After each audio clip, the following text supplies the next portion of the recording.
Maine's motto is year ago, I lead. Unhappily, Maine was not among the leaders in providing women with the right to vote in the United States. That said, I am going to ask our presenter, Ann Gass, to talk about Florence Brooks' Whitehouse and how it turned from not having the right to vote to having the right to vote for women. Thank you. Thank you very much.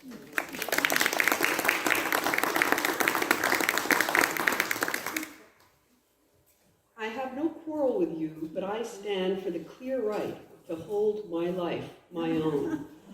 The clean, clear right to mold it as I will, not as you will, with or apart from you. To make of it a thing of brain and blood, of tangible substance and of turbulent thought. No thin, gray shadow of the life of man.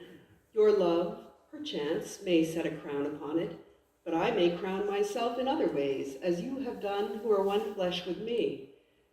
I have no quarrel with you, but henceforth this you must know. The world is mine, as yours, the pulsing strength and passion and heart of it, the work I set my hand to, women's work, because I set my hand to it. I like to start with that poem because it captures the essence of Florence Brooks Whitehouse, who was my great-grandmother.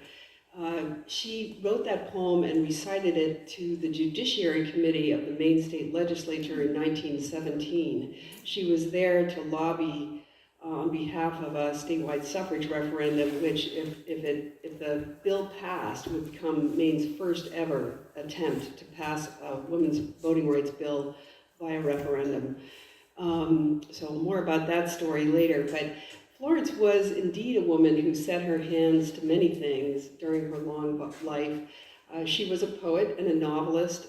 She had a magnificent singing voice and was a vocalist, an artist, a devoted wife and mother, a peace activist, a deeply spiritual person, a community activist and leader.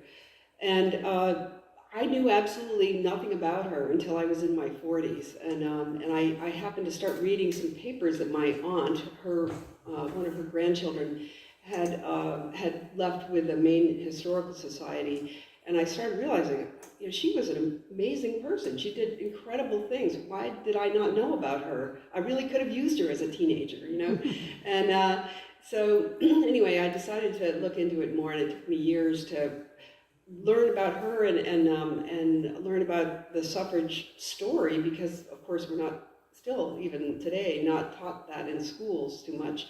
And she is the subject of my first book, which is Voting Down the Rose, Florence Brooks Whitehouse and Maine's Fight for Women's Suffrage. And the name, by the way, Voting Down the Rose, comes from an exchange of poetry in a Portland newspaper in 1915. And the rose was the flower symbol of the anti-suffragists. The pro-suffragists used the jonquil, or the daffodil. And in voting down the rose, that was a refrain in the poem that Florence wrote in this newspaper.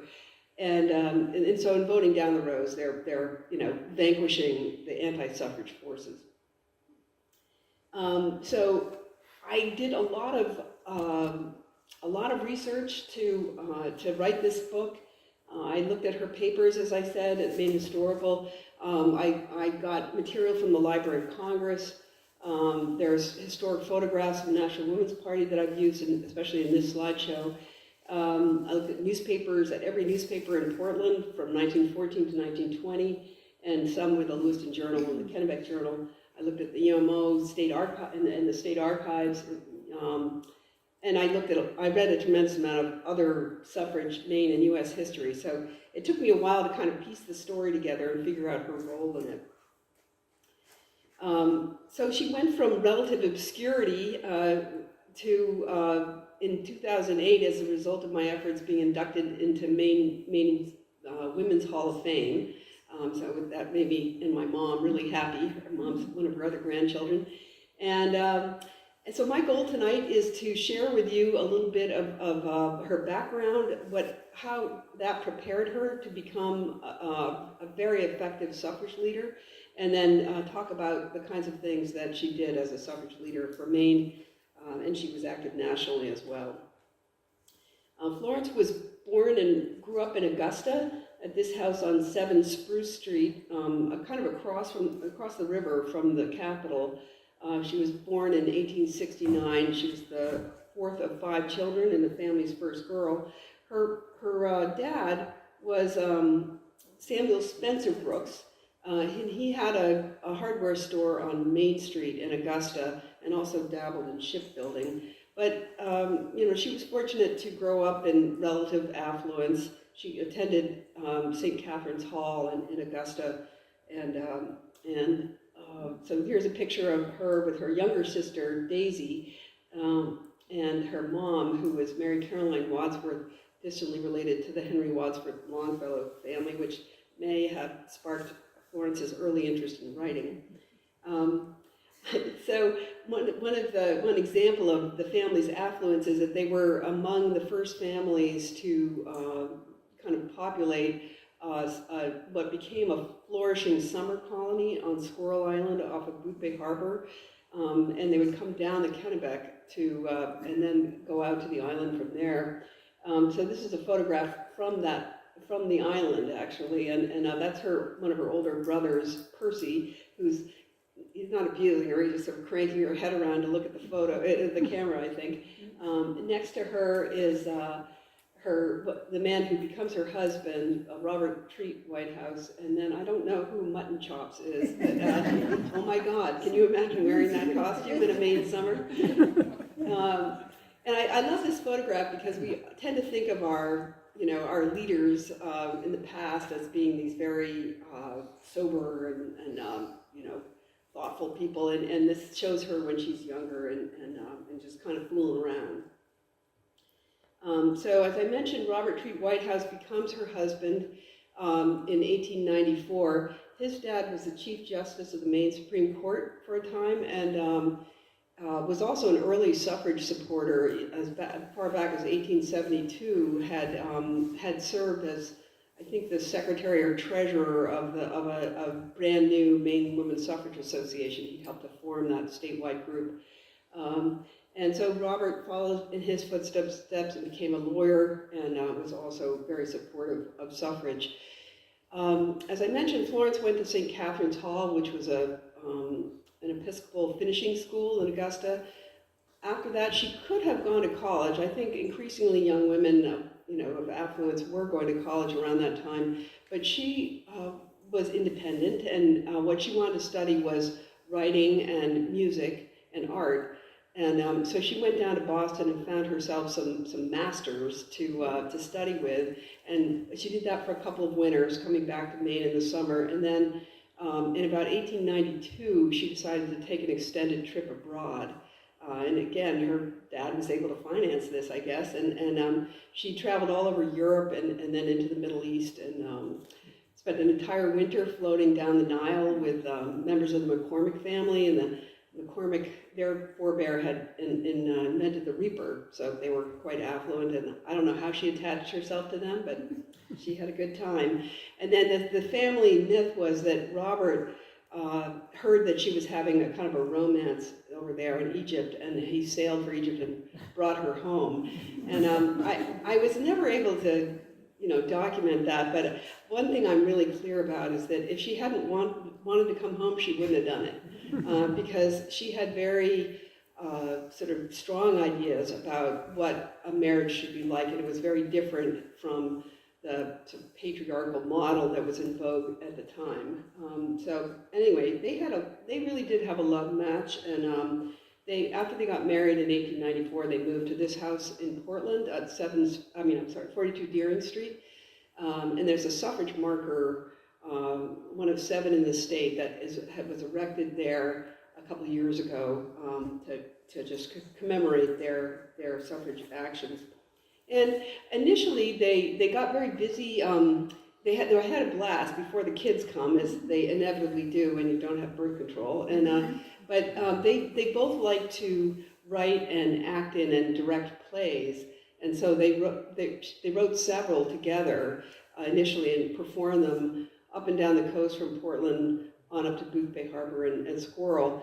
They put them on for charity, and she based some of them on her travels in the Middle East, and that's become the subject of her novels, her 2 novels. But these are her sons. She had 3 sons, and my grandfather Brooks was the youngest. He's there right to her right. But her novels, she published the first one in, I think, 1898. And she did all these illustrations herself, and it was really quite amazing. The God of Things is this first novel, and it's fairly conservative in some respects. The heroine is, is quite religious and opposed to divorce and not quite liberated. But it's interesting that by 1904, when my grandfather was born, she wrote a second novel where the heroine is much more liberated, very pro-suffrage, and it becomes actually is instrumental in freeing her suitor, who gets captured and stuck behind walls some way. So anyway, I mention these things because they really did help prepare her to be an effective suffrage leader. She was comfortable on stage. She was a good writer. She could organize her time well, she didn't get started in suffrage until 1913. She had some other business to take care of because in 1908, Brooks, my grandfather, came down with polio, and it's very illustrative, I guess, of how she approached her life and really how women, all women really had to at the time, where if a family member took ill, it was the women who had to drop whatever they were doing and take care of that family member. And she, was unswerving in her devotion to Brooks and made sure that he could lead an active life. And he did. Eventually, he also became an attorney and was able to play tennis and hunt and travel and sail and do all kinds of things. And he always attributed that to her care. So it wasn't, as I mentioned, until 1913 that she gets active in suffrage, when she happened to attend a lecture, one of a lecture series that she had subscribed to, where the speaker was a woman, and she said that she didn't believe in suffrage, that she didn't think women should have the right to vote. And Florence is kind of like, I don't believe you, but I don't have the arguments to kind of refute what you're saying. So I'm going to go away and read about suffrage and do everything I can, learn everything I can about it, and then we'll come back and have a debate, and we'll see. And so here, I actually have the book that she bought at the time, around that time, to educate herself about suffrage. That was one of the ways that she went ahead and did it. And so after that, she became just a very passionate suffragist. And I'm just going to read you a short section from the book, where this is sort of in response to an interview that was published in a paper, when the interviewer asked her why she devoted so much of her time to suffrage. And she says, "Because I believe that the work I do for suffrage is 50 times more valuable to the community than 10 times the work on charities or any social work would be." She noted that charitable work did not get at the root causes of social ills. Low wages forced families to go hungry and to send their children to work instead of to school, and lack of other employment sent young women into prostitution. Easy availability of liquor meant that many men drank their wages instead of caring for their families, and poor sanitation in the homes and city streets made children sick. It was impossible to remedy these things without the vote. And when women do vote, they won't be satisfied to skim the top of the pool of social corruption any longer, but they will pave it with clean cobblestones and put a drain through it and connect the source with a bubbling spring. Women are the conservers of the race, and men are the consumers. So, yeah, I mean, because I read all the newspapers and had the correspondence from the two major suffrage organizations, I could see that it was really Florence who was making those kinds of really tough and powerful statements, and not too many other suffragists were doing the same, especially later on. So when she first joined, she just, I don't know if you are all familiar with suffrage history, but the premier suffrage organization was called the National American Women's Suffrage Association, or NASA. And it was kind of this legacy organization. It was kind of a mossy old battleship or creaky old battleship of an organization, been around for decades. They favored a state-by-state approach to winning suffrage. We're a nation where the states have rights and the federal government has rights, and there was dispute in the suffrage realm as to who should be granting those rights to women. And I think as a practical matter, it served the anti-suffragists well to confuse those things, because they could, at one point they could tell the suffragists, well, you need to go talk to the state. And then they'd go talk to the states, and the states would say, well, you need to go talk to the federal government. So it was, it was sort of it was a delaying tactic. And NASA also favored a non-confrontational approach. They prided themselves on their ladylike decorum. These are almost all white middle-class women, and they, if it meant that it took them longer to win suffrage, that was okay with them. So the president of NASA at the time she joined was Anna Howard Shaw, Dr. Anna Howard Shaw, and Carrie Chapman Catt took over as president in 1915 and was president until suffrage was won until 1920. And I like to show these photographs of these women leaders because so often they're not included in our history lessons, and people aren't familiar with them, and they should be. So Florence is, she has all these skills, and she quickly becomes their rising star. A lot of the women leaders at this point in Maine and nationally were, they're kind of older. They've been doing the suffrage thing for a long time. They were kind of tired of it. They needed new blood, and so they were really excited to see Florence. And she was being groomed to take over the Maine Women's Suffrage Association, which was the Maine affiliate of NASA. And her husband forms in 1914 the Men's Equal Suffrage League, modeled after a similar league in New York. And he's the chair and remains chair until suffrage was won. And because he had a lot of legal knowledge, of course, he was an invaluable support to Florence and her peers as they worked on suffrage. So this is just a fun photograph. I think this is from early May, like May 2nd, 1914, when there were suffrage demonstrations or parades all over the country. And here she is on State Street in Portland, and she's in that white raincoat here in the middle. So she gets very active. She's writing columns, she's writing letters to the editor, she's debating, she's their go-to person for debates, doing all kinds of organizing. They appoint her as chair of the legislative committee for MISA, so she's really involved. And then in 1915, this upstart organization gets formed. Well, actually, they got formed a little earlier than that, at the end of 1913. But in 1915, in August, they come knocking at her door and ask her to help them organize a branch of their organization in Maine. And they're different from NASA because they're going to getting a federal amendment, an amendment to the U.S. Constitution. That's their only goal. And they're willing to use controversial methods like picketing the White House. And they also want to hold the political party in power accountable for failing to move the suffrage amendment through Congress. This had never been done before. These days it just seems like, well, of course you would do that, right? But in those days, this was extremely controversial. Women did not act this way. And the way they're going to do that, the accountability check is there are 4 million women who have gained the right to vote in western states. They're all west of the Mississippi, and they're going to try. The Congressional Union is going to try and harness their votes and get them to vote in a block against the political party in power, which was the Democrats, right? Because Woodrow Wilson is president, and the Democrats have the balance of power in both the House and the Senate.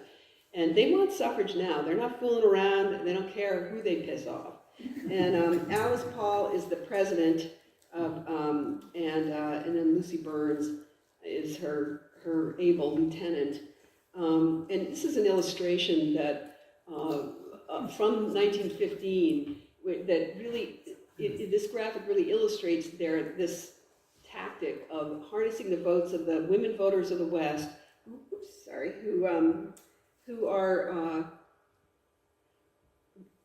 they're the white states there, and they're coming to the aid of their eastern sisters who are in the black pit of despair because they don't have the right to vote. And you can see that she's the emblem of the modern young woman voter. She's young, she looks beautiful, she looks like a Greek goddess, for heaven's sakes.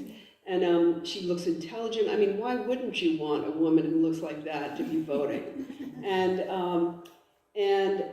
you know, another thing to note is that she's white, and that is not an accident, because the suffragists know that in order to get the suffrage amendment passed through Congress, they're going to need some southern states. And in order to get it ratified by, you know, it has to be ratified by 3/4 of the states under our Constitution, they're going to need some southern states to do that as well. So if they say, yeah, you know, by the way, we're going to make sure those black women vote, that's not going to go over well. And so it's actually kind of horrifying that they basically tell the congressional delegations from those southern states, look, we're just asking you to lift the prohibition against voting on the basis of sex. Any other laws that you pass or any other decisions you make about other reasons to, you know, limit the right to vote, that's on you. You guys can decide that. And so they're essentially giving the nod to the Jim Crow laws. And so when you hear that, you know, the suffragists were racist, that's what people are talking about. And it, you know, they aren't wrong, but I also feel like it's not fair to single them out as being particularly racist, because the entire country was racist at the time, and some would argue still is. But here's a copy of a letter that was written back to Florence from a U.S. Senator from Maine, Charles Johnson. And in her new role as chair of the Maine branch of the Congressional Union, she writes to all Maine's congressional delegation and asks what they think about a federal amendment. And you can see here that he says, I'm in favor of suffrage, but only through state action. And the reason for that, look at that, the state of Mississippi has a white population about the same size as the state of Maine, but in addition it has about 1.2 million Negro population, and the enfranchisement of the male Negro population forced a most difficult situation upon Mississippi and the other southern states, and I am not willing by my vote to aid in increasing the burden which has been thrown upon the states. And so think about that. I mean, this is a senator from Maine where there are like 500 African Americans. I mean, there's not a lot here, but he's going to vote against the federal amendment in Congress because he doesn't want to, you know, put an undue burden on the southern states. So when I say that they were dealing with nationwide racism, that's in part what I mean. So at any rate, Florence joins the Congressional Union in 1915, and it's her peers and colleagues in the Maine Women's Suffrage Association, the more conservative group, are absolutely just pissed off at her for doing this. They're very concerned because they think that Alice Paul and the other group are going to do all this stuff that'll get men riled up and torpedo all the work that they've done so far. And Florence says, look, I can work on state suffrage stuff with the Maine Women's Suffrage Association, and I'll work on the federal stuff with the Congressional Union. I can keep these two things separate, and that's the way I'm going to do it. And they needed her so much, they were okay with that for a while. But then, as part of this strategy of harnessing the votes of Western women, in October of 1916, Alice Paul hires Florence to travel out to Wyoming and organize the women there against the Democrats in the upcoming presidential election of November 1916. So here, the yellow arrow points to where Florence is standing. She and the woman she's holding the sign with walk out of suffrage headquarters down the street, where they line up along the block outside of a building where President Wilson is going to be doing an important foreign policy speech. She's in town. This is Chicago, by the way. And so she stopped there on her way out. And this isn't the whole photograph. There's a whole other photograph. So they line up. There's all along the block. And then once Wilson enters the building, all these men who are, I mean, it's a little bit hard to see, but there are all these men who've gathered around behind them. And they grab, as soon as Wilson disappears, they grab the women's signs. They attack the women. The women don't want to let go of their signs, so they get thrown to the ground, and their clothing is torn. And you know, it's just a melee on the streets of Chicago. And my dear, respectable middle-class women do not brawl on the streets of Chicago or anywhere else. And but then the mob chases them back to Suffrage headquarters and stands around for hours, hurling invective at them. And the suffragists are actually ecstatic about this because it means they can get a lot of publicity, right? And so they the next morning, it's you know, through using the telegraph, it's front page news on almost every newspaper in the country, every major newspaper, including back in Maine, much to the displeasure of Florence's more conservative colleagues. But she goes off to Wyoming, spends a couple weeks there, giving a couple of speeches a day. She gets to go to Yellowstone. She loves to travel, and she hasn't been out of Maine in a while, so she was really happy to do this trip. But then she comes back to Maine, and her, you know, her Mesa colleagues are just tight-lipped and white-lipped with, you know, anger and opprobrium at her behavior, and they tell her that if Maine is able to get, if the state legislature approves a suffrage referendum in 1917, that they won't let her work on it, even though as chair of the legislative committee, she's done more than just about anybody else to bring that about. And then, sure enough, in February of 1917, the legislature does approve the referendum and sends it out to the voters for a vote. And the vote is set for September 10th later that year. So this is 1917. And she's kind of like, well, what am I going to do? You know, because she can't work on the state suffrage referendum under the Congressional Union, and the Maine Women's Suffrage Association won't let her work with it. So her friends come to her rescue and form a brand new third suffrage organization, Little Old Maine, and called the Suffrage Referendum League. And it's organized just to work on the 1917 referendum. And they show up at her house, and they tell her, we've done this, and we want you to be the chair, and will you accept? And she says yes. And so that's how she gets to work on the referendum in this 1917. But it's a long winter followed by a very cold, wet spring. And so it's really hard to get out and start organizing, especially in the rural areas. And then in April 1917, the U.S. enters World War I finally. And here's Florence in her Red Cross uniform, and instantly all of these women who had said, well, if we get this referendum, I'm going to work full-time on it, or I'm going to give all my spare change to it, you know, I'm going to be doing all this work. They instantly pivot to war work, and including Florence, as a matter of fact. Her two eldest sons enlisted in the Air Force, and the fledgling Air Force. One flew dirigibles and one flew bombers. And so I think, you know, again, this just sort of illustrates her community activism and leadership. She wanted to bring that war to a close as quickly as she could and bring her sons home.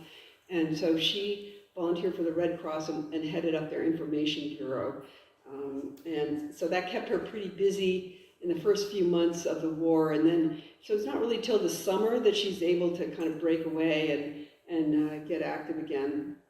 And one of the things, so she does, you know, she organizes debates, they have letters to the editor, just kind of a lot of the same things that you would see happening today. She also had a friend who was an artist, Frederick Freeman was his name, and he did these cartoons under the pen name of Will Arcady. And so here's an example of one of them. It's, you know, September 10th, yes for equal suffrage, choose your side and everyone pull. The Grange, the Federation of Labor, and Good Government are all pro-suffrage. Prejudice, vice, and the high cost of living are against it, so you decide. Here's another one I like. You know, it's another junker for the scrap heap, and you can see this says women's place is in the home, as that anti-suffragist there who's, you know, older and behind the times. And yet here are these posters on the fence that say 8 million women are earning their living outside the home. I mean, how can women's place be in the home? And President Wilson calls upon American women to mobilize for industry and agriculture in the war. So, I mean, there's these two diverging viewpoints, and they're just kind of pointing out the hypocrisy of that. And then here's a letter from Florence to Captain Williams of the Nellie G, which was the ferry that brought people from Boothbay Harbor over to Squirrel Island and some of the other islands. She doesn't get up to Squirrel that summer herself because she's too busy working for the Red Cross and on Suffrage, but she sends them a flag and says, fly this from the highest mast under the American flag where the suffragists can't get to it, or the antis as they were known. And when it wears out, I'll get you another. And I just love that. So another difficulty that the Maine suffragists encountered in the 1917 referendum organizing was that in January of that year, Alice Paul and her cohorts in Washington, D.C. had begun picketing the White House. And at first they just they had these purple, white, and gold banners that was the colors of the Congressional Union. And but they also had signs that they used as well. And here's one of them. They became increasingly controversial as time went on. This one, I think, is more around the summer, or you know, it was certainly after the U.S. entered the war. The time has come to conquer or submit. For us, there was only one choice, and we have made it. And because they were getting such pushback from the police and from mobs in their picketing of the White House, they took to quoting President Wilson's own words, and this is a direct quote from Wilson. And they're being called treasonous for picketing the White House, but how can quoting the president be treason? And so it's a very clever organizing strategy. It didn't keep them out of jail, though. By June, this is another very controversial banner, and where they accuse Wilson of being like the German Kaiser, which in World War I, you just can't even imagine how. It's like being in the 50s in the Red Scare here in this country. I mean, to call him a Kaiser was just beyond the pale. And this is kind of a rude banner. This one hardly even made it out of Suffrage headquarters, which was right near the White House, before the mob grabbed it and tore it up. So ultimately, they lost the referendum 2-1. And note here, this is a headline from a Portland paper. A congressman, Hersey, says the bearers of the Kaiser Wilson banner, are to blame. They had the highest motives, but the women who picket the White House defeated suffrage in the referendum. So Florence, of course, is the most visible representative of the Congressional Union in Maine because she has refused, despite extreme pressure, to resign from them during the referendum campaign. So she, she skedaddles out of town for a little while now. She comes back and she's unrepentant. She's basically kicked out of the Maine Women's Suffrage Association. The Congressional Union changes its name to the National Women's Party in the end of 1917, and Florence and Robert moved to a new house in Portland's West End, a much larger, grander house at 108 Bond Street, not too far from Maine Med. And that becomes Maine suffrage headquarters. So if Alice Paul comes to town or some of the other suffrage organizers, that's where they stay. And so, the organizing continues. There's more challenge and drama ahead. Maine, the country, of course, ends up with the Spanish influenza outbreak in 1918. And this is from the Portland Press Herald when they did a retrospective in '98. But you can see, look at these numbers. I mean, you compare it to the COVID pandemic that we had, a few deaths, handful of deaths in August and September, but it jumps up to over 1,800 deaths in October. And they, of course, had no idea how, just with COVID, how bad this was going to be. So it was kind of interesting to read the correspondence because Alice Paul is cracking the whip and saying, you gotta get out there and go door to door, you know, come down to New Jersey, I've got a campaign for you to work on.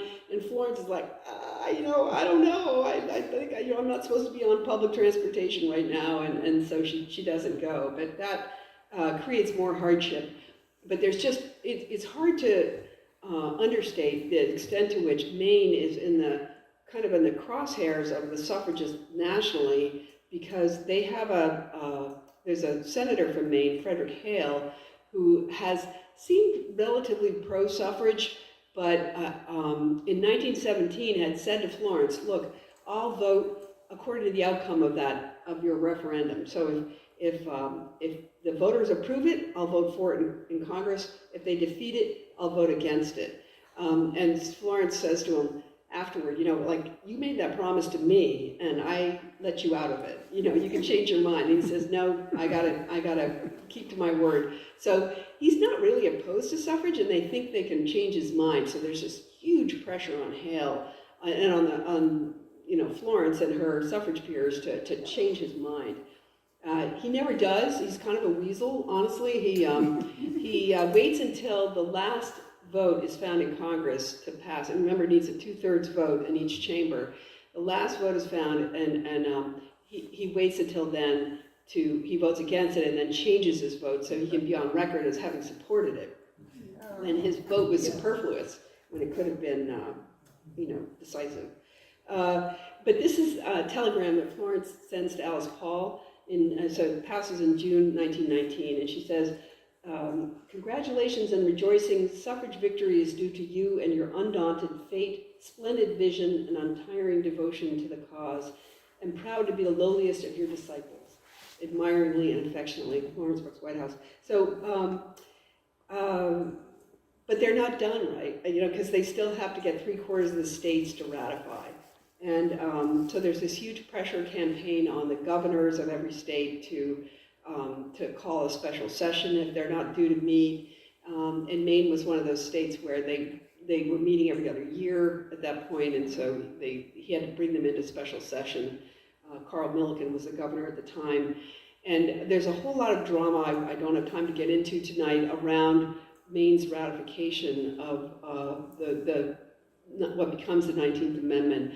And it's, you know, at the last, it's Alice Paul and Florence up in Augusta in the legislature, twisting arms and making sure that they do go ahead and ratify.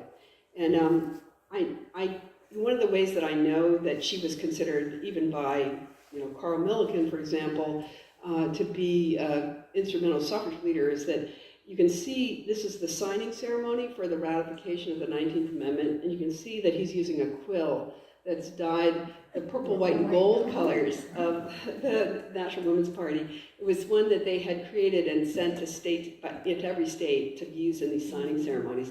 And that's Florence standing behind him. Grace Hill is next to her, and the other 4 are all, you know, members of the Maine Women's Suffrage Association. And then after the ceremony, he gives them all these souvenir pens, and all the other women got these ordinary-looking steel pens, but to Florence he gave a pearl-handled gold pen, perhaps, certainly in recognition of her leadership and perhaps in a nod to her outlaw ways. This is the language of the 19th Amendment, if you're not familiar with it. The right of the citizens of the United States to vote shall not be denied or abridged by the United States or any states on account of sex. Very simple statement. If you go back to the 1848 Seneca Falls Convention, where the women's right to vote was one of their sort of platforms at that time, it was 72 years to get this language into the U.S. Constitution. And thank goodness they did it, because who thinks that now we could get that amendment through Congress and ratified by 3/4 of the states? I don't think so. Just quick suffrage lineage. You may not know that the National American Women's Suffrage Association, by prearrangement, turns into the League of Women Voters as soon as the 19th Amendment is ratified. And then Alice Paul and some of her cohorts get to work on drafting the language of the Equal Rights Amendment, which was introduced into Congress in 1923, and it's still not ratified. Women do not have constitutional equality with men under the Maine or the U.S. Constitution, and the right to vote is the only constitutionally protected right that women have, as specifically as a sex. So just ponder that for a moment. So after 1920, Florence went on ahead to do a number of other community activities, and she got back into art. She wrote another novel. Sadly, Robert died in 1924, and it kind of knocked the wind out of her for a while. But she got back into it and was very active in peace, world peace. She served as Maine's representative to the World Unity Council, among other things. And I'm going to go back because I forgot to read this, but this is another example of her outspokenness that was really unparalleled and unrivaled by any other Maine suffrage that I was able to find at that time. And so she writes a letter to the editor in 1918, and she says, "In my heart there is a deep resentment against my country, that at this time when it is demanding the greatest sacrifices from me and from hundreds of thousands of mothers the country over, that democratic principles be advanced in Europe, it refuses to recognize women in that democracy at home. A resentment that in all President Wilson's splendid oratory upon human liberty, there is no inclusion of women as human beings.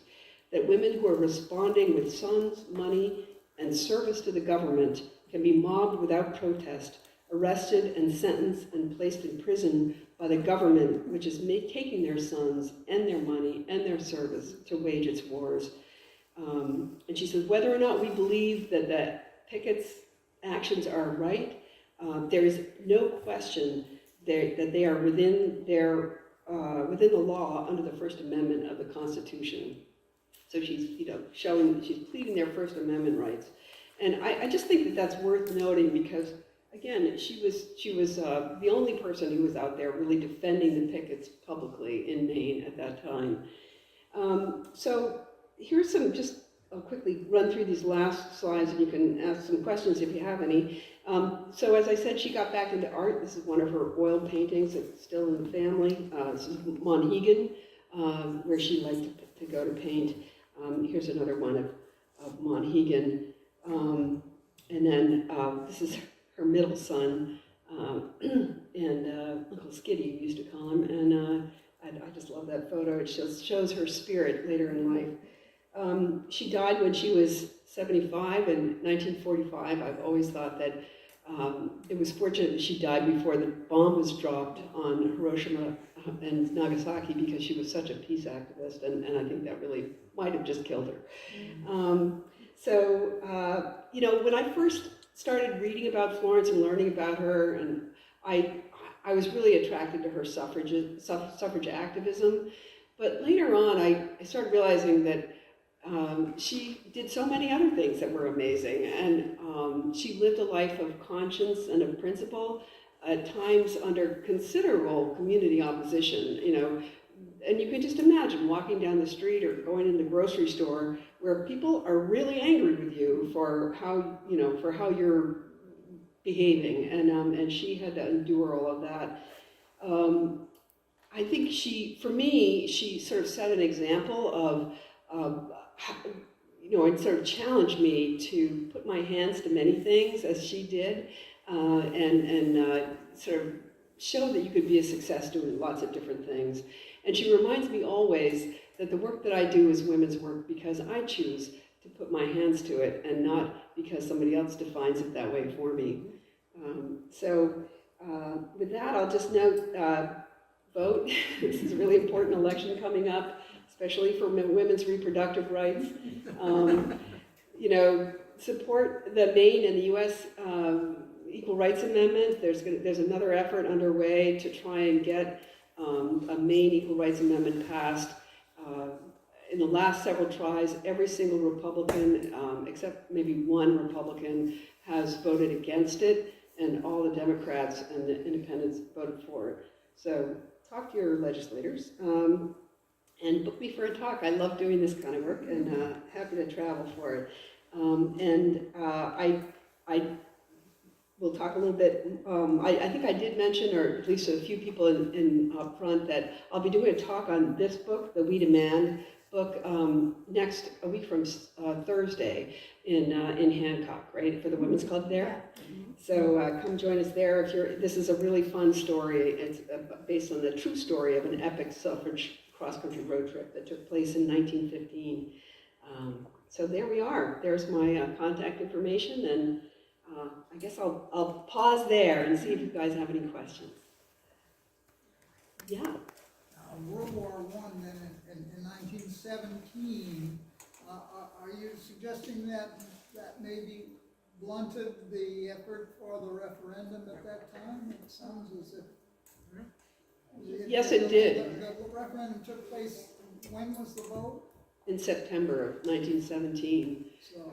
What happened was that when they decided to go after the referendum, to persuade the legislature to do it, they kind of made a decision in October of 1916. And actually, Carrie Chapman Catt, who's the leader of the NASA, the national group, came to Portland and pleaded with them not to do it, because she said, you're not ready, you don't have enough money, you don't have the experience to pull this off, and we're trying to back only those states where you'll be successful.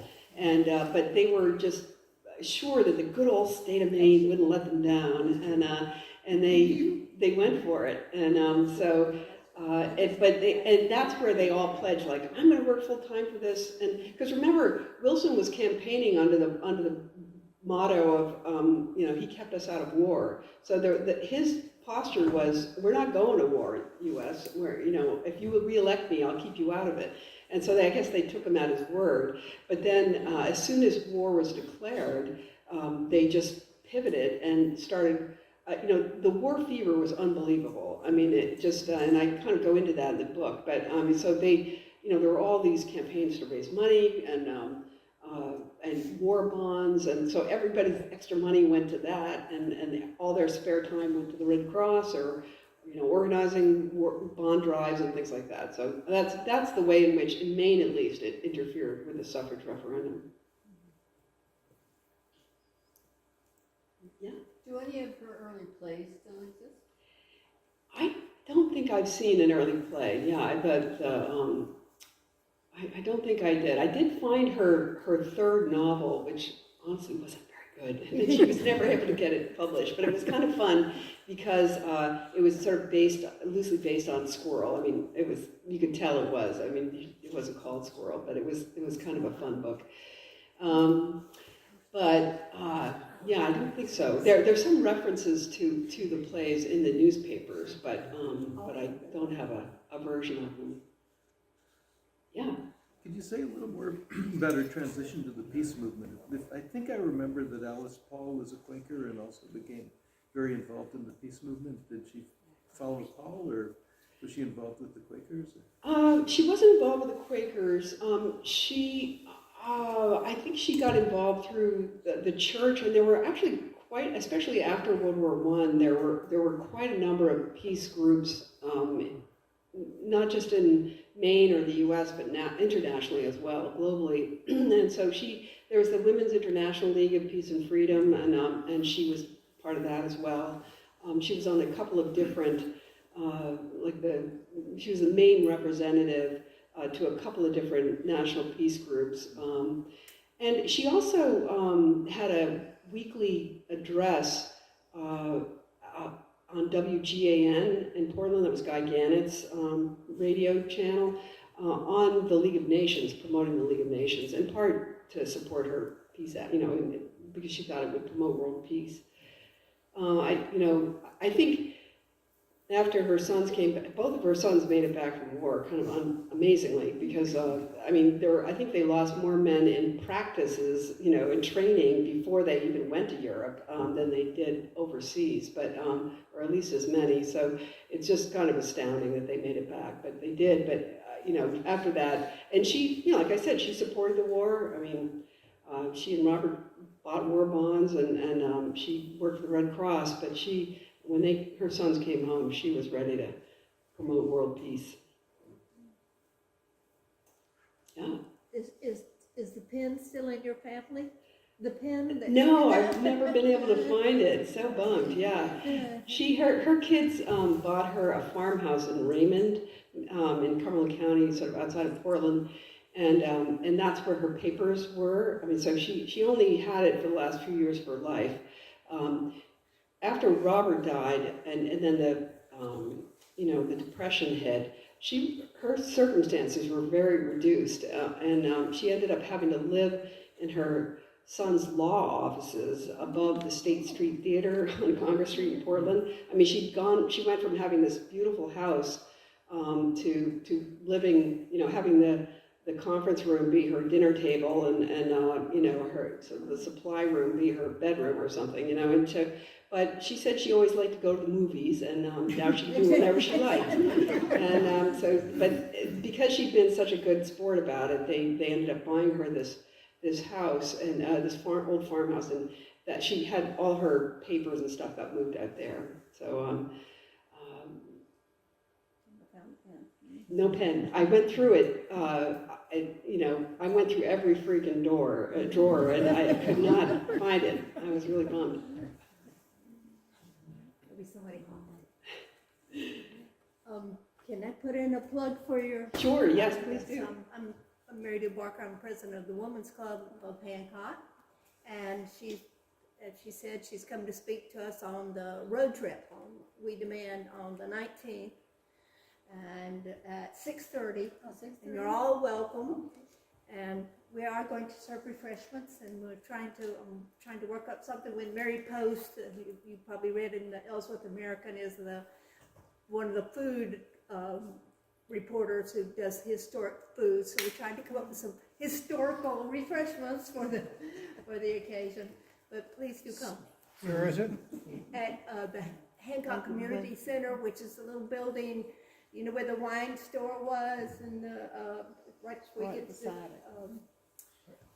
Captain Bill Road. It's on the corner of Captain Bill Road, right there near the post office in Hancock Village. Hancock, right in front of the Historical Society. So you're probably familiar with their new building there. So that's who we are. Thank you. Thank you very much. You're welcome.